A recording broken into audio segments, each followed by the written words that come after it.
سؤال بيطلع نار. ذهب شخصان س وصاد إلى الطبيب وكلاهما كان يعاني من النحافة والفرط والنشاط والانفعال وعدم تحمل الحرارة.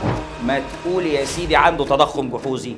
بعد التحاليل اتضح التالي ان الشخص س كان عنده نسبة كبيرة جدا من الثيروكسين ونسبة كبيرة جدا من التي اس اتش. ثانية، مش الاتنين عاليين؟ يعني المشكلة فين؟ نخامية. والشخص صاد كان عنده ارتفاع ثيروكسين برضه، بس كان عنده تي اس اتش قليل، يعني واحدة عكس التانية، يبقى المشكلة في الدرقية. ودي كانت فكرة السؤال، ان هو راح سأل في الاخر الشخص س عنده ايه والشخص صاد عنده ايه. الشخص س الاتنين عاليين يبقى المشكلة كانت في النخامية، الشخص صاد واحدة عكس التانية يبقى المشكلة في الغدة الدرقية. والكلام ده لو انت مذاكر المحاضرة كويس اتقال لك المشكلة بتاعت الرجاعة السلبية. ونتقابل ان شاء الله في سؤال جديد من اسئلة بتطلع نار.